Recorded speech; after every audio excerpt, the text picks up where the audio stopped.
Nicomachean Ethics, Book 1, Section 1 through 4. Section 1. The good as the aim of action. Every art or applied science, and every systematic investigation, and similarly every action and choice, seem to aim at some good. The good, therefore, has been well defined as that at which all things aim.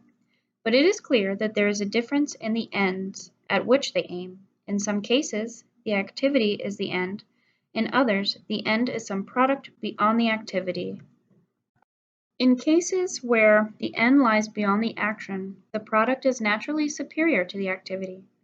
Since there are many activities, arts, and sciences, the number of ends is correspondingly large. Of medicine, the end is health; of shipbuilding, a vessel; of strategy, victory; and of household management, wealth. In many instances, several such pursuits are grouped together under a single capacity. The art of bridle making, for example, and everything else pertaining to the equipment of a horse, are grouped together under horsemanship. Horsemanship, in turn, along with every other military action, is grouped together under strategy, and other pursuits are grouped together under other capacities. In all these cases, the ends of the master sciences are preferable to the ends of the subordinate sciences, since the latter are pursued for the sake of the former. This is true whether the ends of the actions lie in the activities themselves, or, as the case in the disciplines just mentioned, in something beyond the activities. Section 2. Politics as the master science of the good. Now, if there exists an end in the realm of action which we desire for its own sake, an end which determines all other desires, if, in other words, we do not make all of our choices for the sake of something else, for in this way the process will go on infinitely, so that our desire would be futile and pointless.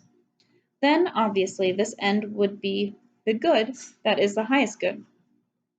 Will not the knowledge of this good consequently be very important to our lives? Would it not better equip us, like archers who have a target to aim at, to hit the proper mark? If so, we must try to comprehend in outline at least what is good and to which branch of knowledge or which capacity it belongs. This good, one should think, belongs to the most sovereign and most comprehensive master science, and politics clearly fits this description, for it determines which sciences ought to exist in states, and what kind of sciences each group of citizens must learn, and what degree of proficiency each must attain. We observe further that the most honored capacities such as strategy, household management, and oratory are contained in politics. Since this science uses the rest of the sciences, and since moreover it legislates what people are to do and what they are not to do, its end seems to embrace the ends of other sciences.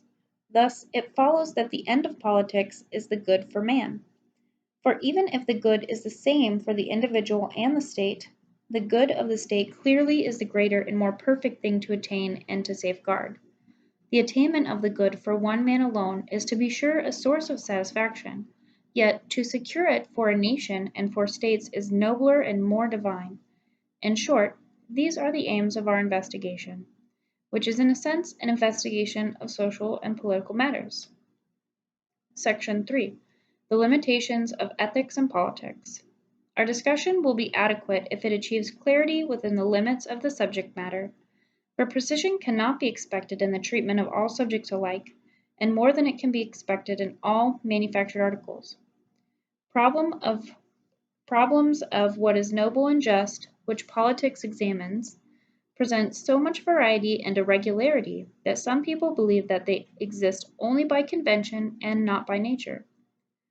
The problem of the good, too, presents a similar kind of irregularity, because in many cases good things bring harmful results. There are instances of men ruined by wealth, and others by courage.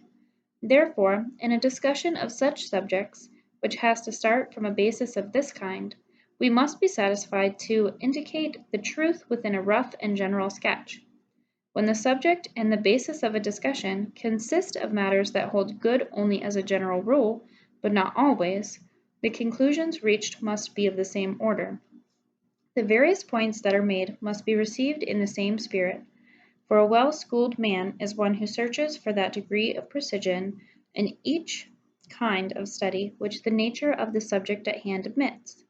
It is obviously just as foolish to accept arguments of probability from a mathematician as to demand strict demonstrations from an orator.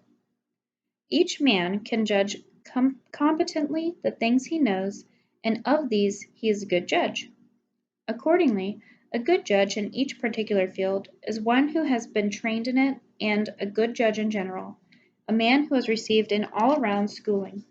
For that reason, a young man is not equipped to be a student of politics, for he has no experience in the actions which life demands of him, and these actions form the basis and subject matter of the discussion.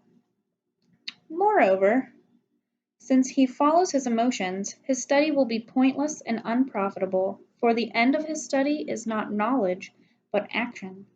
Whether he is young in years or immature in character makes no difference, for his deficiency is not a matter of time, but of living and of pursuing all of his interests under the influence of his emotions. Knowledge brings no benefit to this kind of person, just as it brings none to the morally weak. But those who regulate their desires and actions by a rational principle will greatly benefit from a knowledge of this subject. So much by way of a preface about the student, the limitations which have to be accepted, and the objective before us. Section 4. Happiness is the good, but many views are held about it. To resume the discussion, since all knowledge and every choice is directed toward some good, let us discuss what is in our view the aim of politics, i.e., the highest good attainable by action. As far as its name is concerned, most people would probably agree, for both the common run of people and the cultivated men call it happiness, and understand by being happy the same as living well and doing well.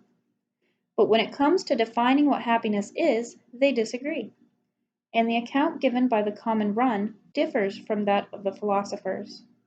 The former say that it is some clear and obvious good such as pleasure, wealth, or honor. Some say it is one thing and others another, and often the very same person identifies it with different things at different times. When he is sick, he thinks it is health. When he is poor, he says it is wealth. And when people are conscious of their own ignorance, they admire those who talk above their heads in accents of greatness. Some thinkers used to believe that there exists over and above all these many goods another good, good in itself and by itself, which also is the cause of good in all these things. An examination of all the different opinions would perhaps be a little pointless, and it is sufficient to concentrate on those which are most in evidence or which seem to make some sort of sense. Nor must we overlook the fact that arguments which proceed from fundamental principles are different from arguments that lead up to them. Plato, too, rightly recognized this as a problem and used to ask whether the discussion was proceeding from or leading up to fundamental principles. Just as in a race course there is a difference between running from the judges to the far end of the track and running back again. Now we must start with the known. But this term has two connotations, what is known to us and what is known pure and simple. Therefore, we should start perhaps from what is known to us. For that reason, to be a competent student of what is right and just, and of politics generally, one must have received a proper upbringing in moral conduct.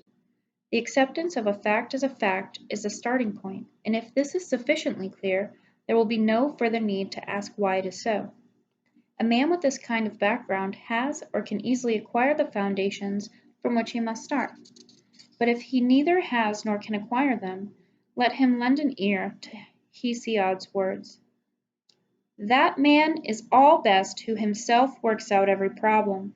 That man, too, is admirable who follows one who speaks well. He who cannot see the truth for himself, nor hearing it from others, stored away in his mind, that man is utterly useless. That concludes section 1 through 4, book 1.